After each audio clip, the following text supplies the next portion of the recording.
मुँह से फुलावता रे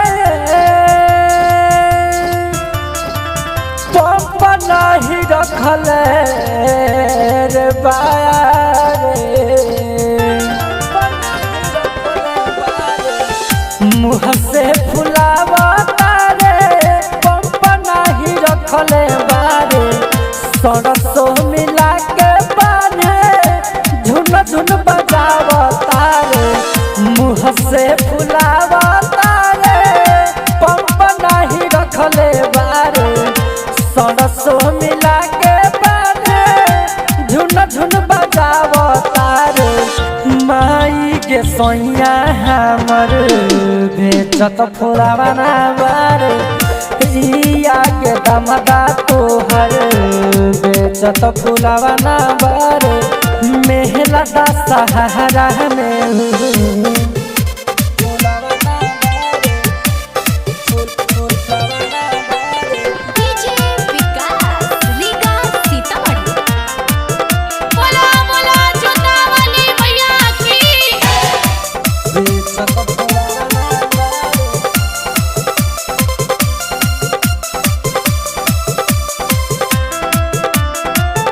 कहले कि बिजन सकराम कहनी कल पान के बन ठन के आई हम अपना दुकान पे। समझे राजा कहले कि बिजन सकराम कहनी कल पान के बन ठन के आई हम अपना दुकान पे। साइकिल पर बंधले बारे बेचतार खरे खरे। सरसों मिला के बाने झुन झुन बजावता रे। माई गे सोइया हमर बेचत फुलावना बारे। इया के दमदा तोहर बेचत फुलावना बारे। मेहला दा सहारा मार मुधई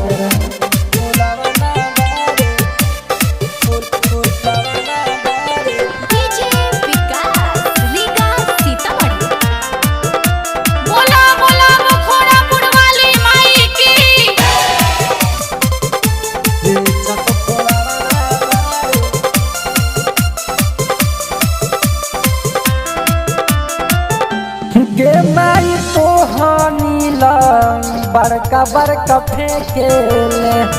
कहबो झाल मुढ़ी कबो मोहरा बेचेले।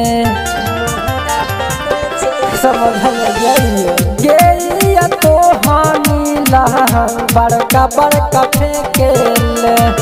कहबो झाल मुढ़ी कबो मोहरा बेचेले। राजा अभिनयस प्यारे बड़का बिजनेस मयन बहारे। इहे समझाई चंदन राइटर रंगन लाग समारे। महाई गा सोइया हमार बेचत फुलावना बहारे। मेहला दा सहारा में बेचत फुलावना बहारे। मेहला दा सहारा में मालतिया के।